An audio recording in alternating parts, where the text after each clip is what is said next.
Hello bachcho, let's read this question. The question says boron compounds acts as Lewis acids. Explain. The key concept for this question is Lewis acid. Lewis acid क्या होते हैं?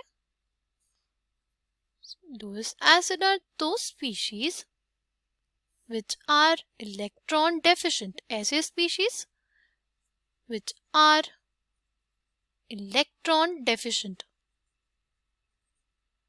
वो होते हैं हमारे पास Lewis acids. ठीक, उनमें क्या होगी? उनमें टेंडेंसी होगी to accept the lone pair of electrons. Electron deficient क्यों होंगे वो? इलेक्ट्रॉन डेफिशिएंट ये होते हैं due to the presence of vacant orbital. अगर हमारे पास वेकेंट ऑर्बिटल होगा किसी भी एलिमेंट में तो हमारे पास जो एलिमेंट होगा उस एलिमेंट के कंपाउंड में हमारे पास एक लुईस एसिड कैरेक्टर प्रेजेंट होगा.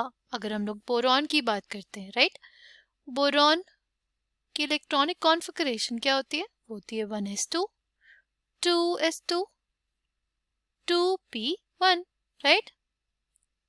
देखो 2p ऑर्बिटल अगर हम लोग बनाए तो हमारे पास इसमें एक ही इलेक्ट्रॉन प्रेजेंट है, राइट. बाकी जो दोनों ऑर्बिटल्स हैं p के ये खाली है, राइट. किस तरह एक्ट कर सकता है? ये एक्ट कर सकता है एज लुईस एसिड. अगर हम लोग बात करते हैं BF3 की, देखो बोरॉन है, इसमें आउटरमोस्ट में 3 इलेक्ट्रॉन्स थे. फ्लोराइड के 3 एटम्स से बॉन्डिंग की, राइट. अब हमारे पास ये जो बोरॉन है इसके पास क्या है? वेकेंट ऑर्बिटल है.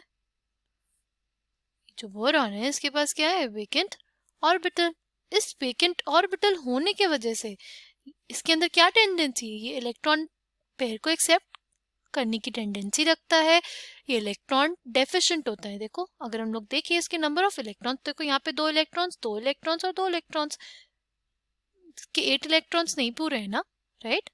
तो इस वजह से हम लोग ऐसे स्पीशीज जिसमें हमारे पास एक वेकेंट ऑर्बिटल प्रेजेंट हो, उनमें टेंडेंसी हो इलेक्ट्रॉन पेयर को एक्सेप्ट करने की, उनको बोलते हैं लुईस एसिड्स. और बोरॉन कंपाउंड्स में भी हमारे साथ ऐसा ही होता है. चाहे हमारे पास बोरॉन के जो भी कंपाउंड्स है उनमें लुईस एसिडिटी प्रेजेंट होती है. BCl3 की बात कर लें, BCl3 में भी ऐसे ही होगा हमारे पास.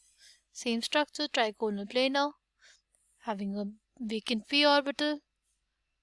ठीक, due to the presence of vacant p orbital ये जो हमारे पास बोरॉन के कंपाउंड्स होते हैं, these are electron deficient and hence act as Lewis acids. I hope you understood it well. Thank you and all the best.